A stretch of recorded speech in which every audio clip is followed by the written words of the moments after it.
According to the Global Entrepreneur, multinational fast food chains such as McDonald's, Subway, Domino's, and KFC are seen as exerting America's soft power on developing nations.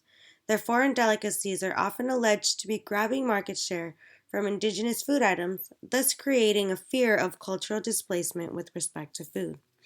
Now, fast food corporations have globalized extremely in countries such as India and China from America, but the threat to their culture might not be as bad as what they might consider.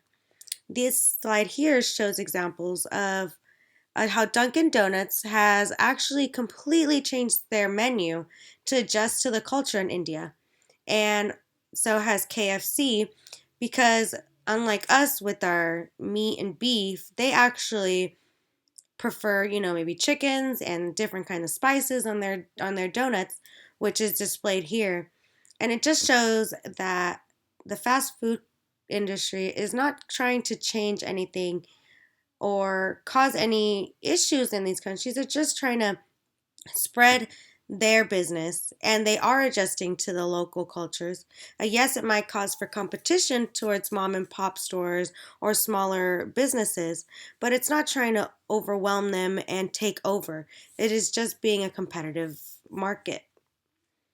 Now, fast food industries being globalized has caused an issue with employment, and employees, to be exact, might not be getting the exact pay that they deserve. There are actually about 3.5 million fast food workers in the US alone.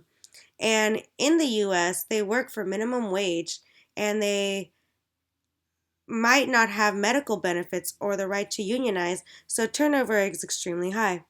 If you turn on the news and you see there are actually a lot of strikes and issues with trying to raise the minimum wage, but just to show that the globalization of fast food has provided the other countries around the world with more job opportunities, but now it's time just for them to adjust and make it so that these paying jobs, that these jobs are in compliance with health regulations, and that they are making the money that they deserve, and that they're working in an environment that's not toxic.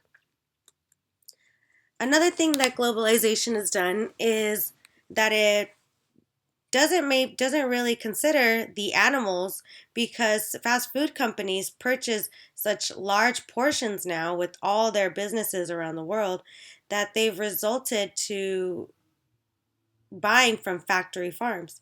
And these here are examples of how exactly these factory farms are ran. The animals are given antibiotics, they're giving hormones, and they're being slaughtered in horrible ways, just to make it so that these companies are getting a low price for the food and the meats and the food and the milk and the eggs, but the conditions are horrible. And of course, because they're so low in price, it does not stop. These companies continue to buy from them, and these factory farms just continue to grow. And these farms are actually very badly affecting the environment in the world. The same way that fast food has affected the world, so has factory farming, and so has the factory farming to the environment. According to a landmark report by the United Nations Food and Agriculture Organization, the livestock sector, actually the factory farming in particular, is one of the top two or three most significant contributors to the most serious environmental problems at every scale, from local to global, the world faces today. The fast food companies profit more from factory farming than perhaps any other commercial or industrial sector. And here is a picture of how the factory farming is just causing all this pollution and littering, and there hasn't been a stop to it, which is one of the main issues with the globalization and just the cheap labor and the cheap opportunities to receive these kinds of products. Now, the fast food contribution to global economy. Fast food in the U.S. alone has grown from a $6 billion a year industry in 1970 into a corporate juggernaut with more than $170 billion in annual revenues today. The fast food industry's economic clout has not only enabled it to effect a radical shift in the country's eating pattern, but also fundamentally alter the very way that food is produced. According to a report, China's GDP has doubled between 2005 and 2009. And this chart here shows exactly how consumption, investment, and net exports, exactly how they've affected the GDP growth. And consumption is actually helped by the fast food industries.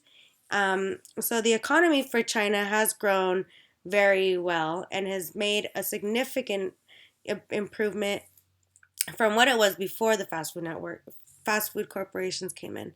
And actually globally, fast food corporations have provided a lot of revenue to, including the jobs that they have produced in each country and just how much they make in each country. So the economy for the countries that have fast food corporations has definitely grown. In conclusion, fast food industries have produced many jobs and many opportunities for countries all around the world. Yes, there are health concerns with obesity because of the high fats and high sugars the foods may have, but there is one thing that fast food cultures have done, which is adjust to global cultures and have caused economic growth.